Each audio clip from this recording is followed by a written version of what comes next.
ठंडक का शुरुआत और ठंडक का अंत, अगर इन दो ठंडक से बच जाया जाए तो कभी भी इंसान को कोई भारी जो है नुकसान का सामना या बीमारी का सामना नहीं करना पड़ेगा। क्योंकि ठंडक का शुरुआत मतलब होता है जैसे ही दीपावली खत्म होती है ठंडक शुरू हो जाता है, और दीपावली के खत्म होते होते ही टाइफाइड, मलेरिया, डेंगू, चिकनगुनिया जैसी तमाम समस्याएं जो है और साथ ही साथ वायरल फीवर इंसान को अपने जो है आगोश में लेने लगता है। और उसी बीच में अगर जो ठंडक लग जाए तो निमोनिया और अस्थमा जैसी भी समस्याएं जो है इंसान की समस्या को और ज्यादा बढ़ा देती है। और ठंडक का अंत, क्योंकि जैसे जैसे जो है ठंडी खत्म होती है वैसे वैसे दिन गर्म होना शुरू होता है और रातें ठंडी होने शुरू होती हैं। इसमें भी यही संक्रामक बीमारियां जो है बहुत तेजी से इंसान को घेरती हैं। अगर जो इस समय में कोई कुशल होम्योपैथिक मिल जाए आपको डॉक्टर, और जो है कोई सेलेक्टेड मेडिसिन आपको होम्योपैथिक फिजिशियन के माध्यम से मिल जाए तो उम्मीद करते हैं आपके घर परिवार के किसी सदस्य को, किसी भी बच्चे को बीमार नहीं होना पड़ेगा और आपकी निगाहें कभी भी मायूस नहीं होंगी, दुखी नहीं होंगी कि आपके घर परिवार का कोई भी हंसता खेलता नन्हा मुन्ना बच्चा या कोई सदस्य बीमार कभी भी नहीं पड़ेगा और आपके चेहरे पर खुशियां। तो इस तरीके से साथियों आप भारी जान माल के नुकसान से आसानी से बच जाएंगे अगर जो आपको एक कुशल रजिस्टर्ड होम्योपैथिक चिकित्सक मिल जाता है और साथ ही साथ एक वेल सेलेक्टेड होम्योपैथिक दवा मिल जाए जिससे कि रोग प्रतिरोधक क्षमता बढ़ जाए, तो इन सारी समस्याओं से बड़ी ही आसानी से विजय प्राप्त किया जा सकता है। नमस्कार। कहा गया है कि अगर जो परिवार सुखी है, बच्चे स्वस्थ हैं, खुशहाल हैं, मस्त हैं, तो ज्यादा पैसा रुपया ना आए तो भी ऐसा लगता है कि जैसे घर में सब कुछ है। लेकिन यदि बच्चों के चेहरे पे मुस्कुराहट ना हो और कभी सर्दी, जुकाम, बुखार, खांसी, निमोनिया, अस्थमा, दमा जैसी समस्या आने लगे, या बच्चा रोज बुखार में जो है घिरा रहे, या अचानक से उसके नाक से खून आने लगे, मुंह से खून आने लगे, या हमेशा बीमार रहने लगे, तो चाहे जितनी संपदा आ जाए दिल खुश नहीं होता है। एक बार की बात है कि महात्मा थे, उनके यहाँ संतान नहीं था, तो किसी ने बताया उनको कि जो किस्मत में लिखा है वो तो मिलेगा मिलेगा, लेकिन अगर जो भगवान भोलेनाथ की कृपा हो जाए और हनुमान जी महाराज जी का आशीर्वाद हो जाए तो जो किस्मत में नहीं लिखा है वो भी मिलेगा। लिहाजा वह भगवान भोलेनाथ की उपासना करने लगे। बहुत ही कम ही दिन में भगवान भोलेनाथ प्रसन्न हो गए और बोले, मांगो क्या चाहते हो। पुजारी जी ने कहा, महाराज हमारे संतान नहीं है कोई, अगर एक लड़का हो जाता तो हमारा वंश चल जाता। भगवान ने कहा, तथास्तु एवं मस्तु। साल भीतर ही उनको बच्चा हुआ, लेकिन एक बात की चिंता पुजारी जी को जो है बड़ा सता रहा था कि जब भगवान भोलेनाथ ने उन्हें वरदान देने की बात कही थी तो उस समय एक कंडीशन लगा दिया था। बोले, कैसा बालक चाहते हो, सुपुत्र या कुपुत्र? तो कौन आज की दुनिया में है जो कुपुत्र को चाहेगा? क्योंकि आज भी जो है बहुत से ऐसे कुपुत्र हैं जो कि दिनों रात माता पिता को सिर्फ प्रताड़ित ही कर रहे हैं। कहीं साल भर में 2 साल में जो है कोई कथा, भागवत, छठी मूड़न भर ही रहेगा तो उसको भी दूर ही जा करके सेलिब्रेट करेंगे ताकि उनके कुल देवी देवता का आशीर्वाद उनको ना मिल पाए और गांव वालों को कहीं 1-2 पूरी ना खिलाना पड़े, इसलिए वो दूर ही रहते हैं। तो पुजारी जी ने कहा, हमें सुपुत्र चाहिए। तो भगवान ने कहा, सुपुत्र बालक दे तो देंगे, लेकिन उसका जीवन काल मात्र 5 वर्ष का होगा। यही चिंता जो है पुजारी जी को सता रही थी। एक बार की बात है, कुछ महात्मा उस गांव में आए हुए थे। पुजारी जी उनके पास में गए और अपनी बातों को रखा तो महात्मा लोगों ने कहा कि इस बालक को एक आदत और अभ्यास दिलाइए कि जब भी कोई इससे जो है बड़ा जो है व्यक्ति हो, चाहे वह धर्मार्थी हो, पुण्यार्थी हो, चाहे साधु हो, संत हो, महात्मा हो, कोई भी हो, तो यह उनको झुक करके दंडवत प्रणाम करे। महात्मा ने बालक को आदत दिलाया और बच्चा सुपुत्र बालक था, बहुत जल्दी सीख गया और हर किसी की जो है राहगीर को भी वह झुक करके नमस्ते करता था, प्रणाम करता था, दंडवत करता था और लोग उसे चिरंजीव होने का जो है वरदान देते थे। एक बार की बात है कि जो है उसका मृत्यु धीरे धीरे नजदीक आने लगा, समय जो है काल बीतने लगा।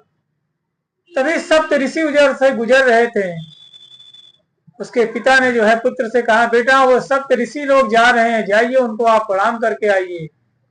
सप्त ऋषियों को जब वह बालक दंडवत होकर के प्रणाम करता है तो वो कहते हैं सप्त ऋषि, चिरंजीव हो, दीर्घायु हो। तो वह महात्मा कहते, प्रभु आपने तो मेरी चिंता दूर कर दी, अब देखते हैं कि आपकी बात सत्य होती है या भगवान भोलेनाथ की बात सत्य होती है, किसी एक का तो आशीर्वाद व्यर्थ जाने वाला है। सप्त ऋषियों ने कहा, बात क्या है? पुजारी जी ने कहा कि यह जो बच्चा है यह वरदान से मिला है, भगवान भोलेनाथ ने इसे मात्र 5 वर्ष का आयु काल दिया है और अब यह समय पूरा होने वाला है, अब यह बच्चा मृत्यु के समीप है। सप्त ऋषियों ने कहा, इस बालक को आप मुझे दे दीजिए, हम इसे अपने साथ ले जाना चाहते हैं। पुजारी जी ने बड़े ही प्रेम और जो है व्यवस्था के साथ में उस बच्चे को पुजारी जी ने जो है सप्त ऋषियों को दे दिया। सप्त ऋषि उस बच्चे को लेकर के सीधे ब्रह्मा जी के पास गए। वहां ब्रह्मा जी को उन्होंने प्रणाम किया तो बालक ने भी ब्रह्मा जी को प्रणाम किया।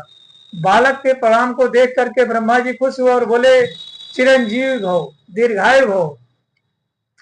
सप्त ऋषियों ने कहा, महाराज अब आपने तो हमारा बोझ हल्का कर दिया, पहले तो हम परेशान थे, अब यह परेशानी आपने ले ली अपने सर पे। ब्रह्मा जी ने कहा, बात क्या है?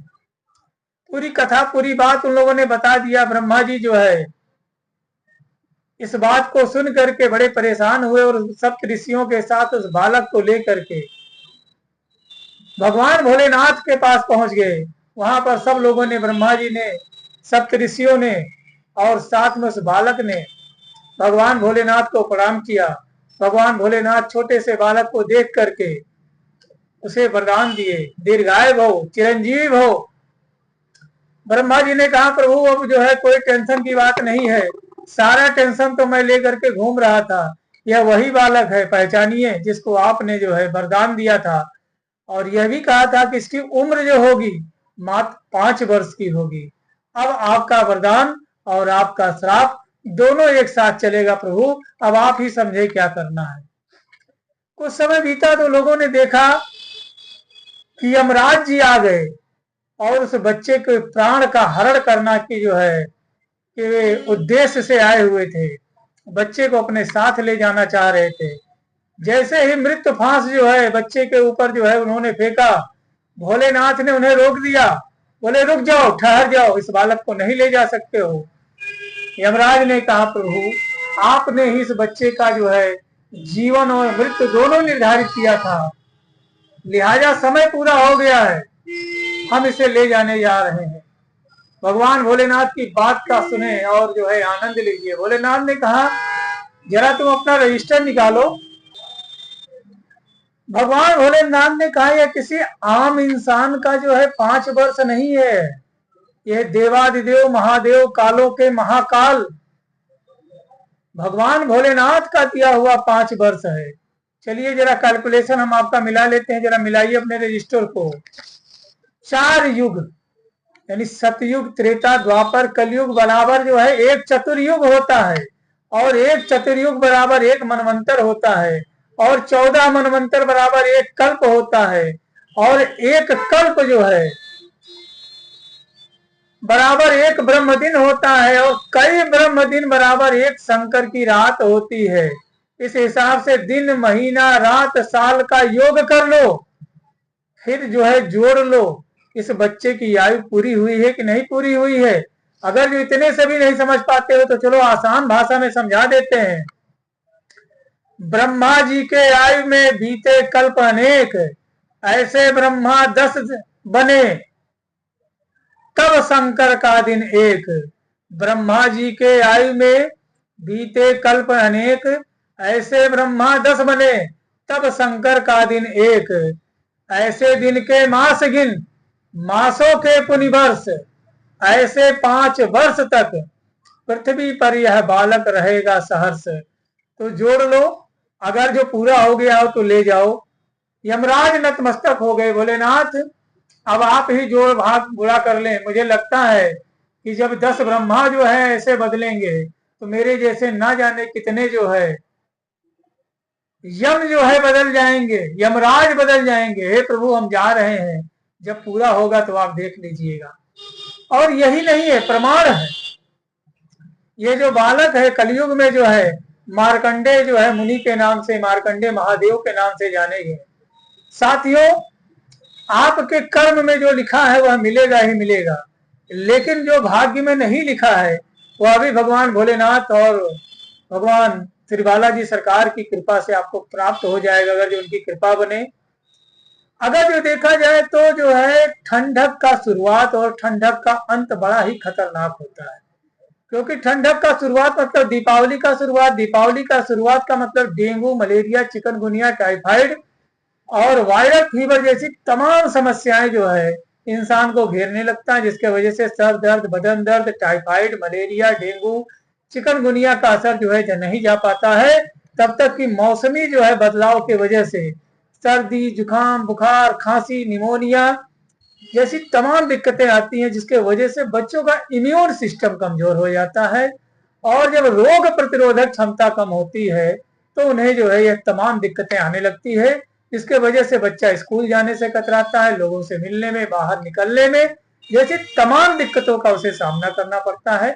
तो ऐसे में क्या करें साथियों, ऐसे में आप अपने किसी नजदीकी रजिस्टर्ड होम्योपैथिक चिकित्सक के परामर्श के अनुसार अगर जो फार्मुलेटेड मेडिसिन का प्रयोग करते हैं, जी हाँ दोस्तों, BBA, RGE, बी से बेलाडोना, बी से ब्राइनिया, ए से आपका जो है साथियों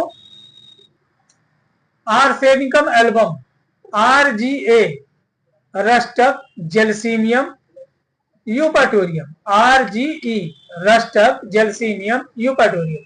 तो साथियों ये जो है टॉप मेडिसिन है, टॉप होम्योपैथिक मेडिसिन है, जो कि हर तरीके की वायरल हो, चाहे जो है सर्दी, जुकाम, बुखार, खांसी, निमोनिया, दमा, अस्थमा, या जो है बार बार रोग प्रतिरोधक क्षमता कमजोर हो जाती है, जिसके वजह से बच्चा बार बार जल्दी जल्दी बीमार पड़ने लगता है। तो ऐसे तमाम समस्याओं में बड़ा अच्छा काम करती है। तो उम्मीद करते हैं वीडियो आपको अच्छा लगा होगा। अगर अच्छा लगा है तो प्लीज चैनल को सब्सक्राइब कर लें, हमें फॉलो कर लें।